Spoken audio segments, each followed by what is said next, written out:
আশা করব আমার আজকের এই রেসিপিটা দেখার পর আর কখনোই মুরগির কলিজা ফেলে দিবেন না। মুরগির কলিজাও দিয়ে যে এত মজার একটা রেসিপি বানানো যায়, এই রেসিপিটা দেখার পর আপনি নিজেই বলতে বাধ্য হবে যে আগে কেন এই রেসিপিটা জানা ছিল না। বিশ্বাস করেন, আমার বাচ্চারা কিন্তু এই মুরগির কলিজা দেখলেই 10 হাত দূরে থাকতো, কিন্তু যখন থেকে ওদেরকে এইভাবে রান্না করে দিই ওরা তো এটার ফ্যান হয়ে গিয়েছে। এখন মুরগির কলিজা দেখলেই বলে আমাদেরকে এইভাবে করে কিন্তু রান্না করে দিতে হবে। আর যে সকল আপুরা বাচ্চাদেরকে মুরগির কলিজা খাওয়াতে পারছেন না, তারা অবশ্যই এই রেসিপিটা ট্রাই করবেন। আশা করছি আপনার বাচ্চারাও অনেক বেশি পছন্দ করবে। শুধু বাচ্চারাই না, ঘরের বড় থেকে ছোট সবাই বেশ পছন্দ করবে। এই রেসিপিটা দেখার পর একবার হলো বাসায় এভাবে ট্রাই করে দেখবেন, না হলে কিন্তু আজীবন আফসোস থেকে যাবে। রেসিপিটা বানানোর জন্য আমি প্রথমে একটা প্লেটে নিয়ে নিচ্ছি। এখানে আমি প্রায় 15 পিস মুরগির কলিজা নিয়েছি। আমি যখনই বাসায় মুরগি আনা হয় আমি কলিজাগুলোকে আলাদা করে রাখি এভাবে করে, যেহেতু বাচ্চারা এটা বেশ পছন্দ করে। খুব ভালোভাবে কিন্তু এটাকে পরিষ্কার করে নিয়েছি। এখন এখানে কয়েক টুকরো রসুনের কোয়া দিয়ে দিব। এটা দিলে খুবই সুন্দর একটা স্মেল আসে, আর যাদের কাছে কলিজাটা একটু গন্ধ লাগে সেই গন্ধটাও কিন্তু করবে না। এখন এর মধ্যে আমি হাফ চামচ পরিমাণের মতো আমার বানানো একটা স্পেশাল মশলা দিয়ে দিলাম। এখন দিয়ে দিব 1.5 চা চামচ পরিমাণের মতো আদা রসুন বাটা একসাথে। এরপর আমি এখানে হাফ চামচ পরিমাণের মতো হলুদের গুঁড়া আর 1 চা চামচ পরিমাণের মতো মরিচের গুঁড়া দিয়ে দিচ্ছি, যেন খেতে একটু ঝাল ঝাল হয়।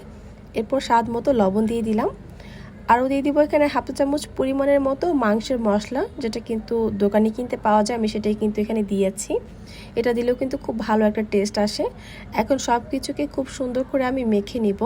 আর যে স্পেশাল মশলাটা দিয়েছি এটা বোধহয় প্রত্যেকটা ঘরেই বানানো থাকে। এখানে জিরা, ধনিয়া, আপনার দারুচিনি, এলাচ, লবঙ্গ আর জয়ফল, জয়ত্রী সব কিছু মিলে আমি এটাকে ব্লেন্ডার করে রাখি।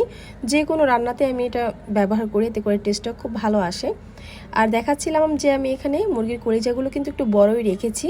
ভাজার পর এগুলোকে আমি ছোট ছোট পিস করে কেটে নিব। এগুলো ভালোভাবে মাখানো হয়ে গেলে এখন তেলে ভেজে নিব। আমার হাতে যেহেতু সময়টা খুবই কম ছিল, তাই আমি এটা মাখানোর সাথে সাথেই ভেজে নিয়েছি। আপনাদের হাতে সময় থাকলে কিছুক্ষণের জন্য ম্যারিনেশন করে রাখতে পারেন, এতে করে কিন্তু খুব ভালো হবে। এই তো আমি এখানে পর্যাপ্ত পরিমাণ তেল গরম করে নিয়েছিলাম প্যানে। এখন এই কলিজাগুলো দিয়ে দিচ্ছি। চুলার আঁচটাকে মিডিয়ামে রেখে এগুলোকে একটু মুচমুচে করে ভেজে নিব। আর এই মুরগির কলিজাটা কিন্তু সিদ্ধ হতে বেশি সময় লাগে না, খুবই কম সময় কিন্তু এগুলো সিদ্ধ হয়ে যায়। তো এক পাশ ভাজা হলে আরেক পাশ উল্টে দিচ্ছি, এভাবে করে কিছুক্ষণ পরপর উল্টে দিব। আর দেখতেই পাচ্ছেন উপরের দিকটা কিন্তু খুবই সুন্দর একটা কালার এসেছে, আর দেখেই বোঝা যাচ্ছে অনেকটা কিন্তু করকরে একটা ভাজা হয়েছে আর কি। এগুলো ভাজার সময় না খুবই সুন্দর একটা স্মেল বের হয়, আর যেহেতু রসুনের কোয়া দেওয়া হয়েছে তার মানে এর থেকে আরও বেশি সুন্দর একটা অ্যারোমা বের হচ্ছিল। মনে হচ্ছিল এমনি এগুলো ভাত দিয়ে খেয়ে ফেলি, কিন্তু না, রান্না এখনও আরও কিছুটা বাকি আছে।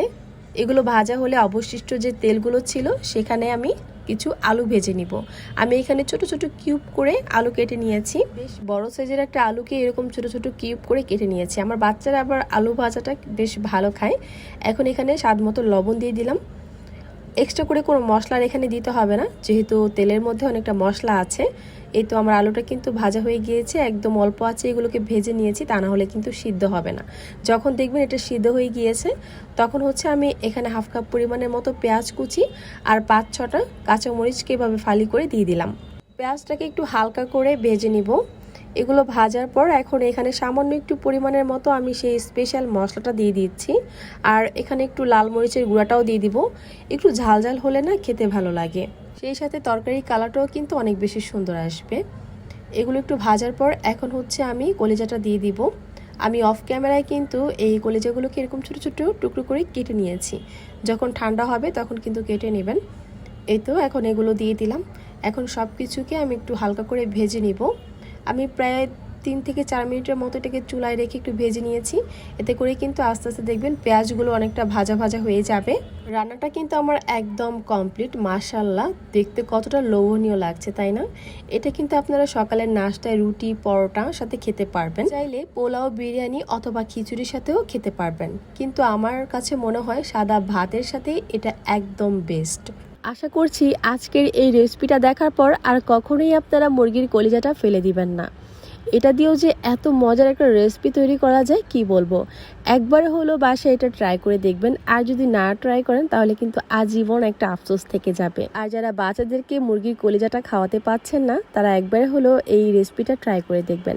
আশা করছি এটা খাওয়ার পর তারা বারবার খেতে চাইবে। আমার বাচ্চারাও কিন্তু এই মুরগির কলিজাটা পছন্দ করতো না, যখন থেকে এভাবে রান্না করি তারা খুব পছন্দ করে। শুধু বাচ্চারাই না, আমার ঘরের বড় ছোট সবাই খুব পছন্দ করে।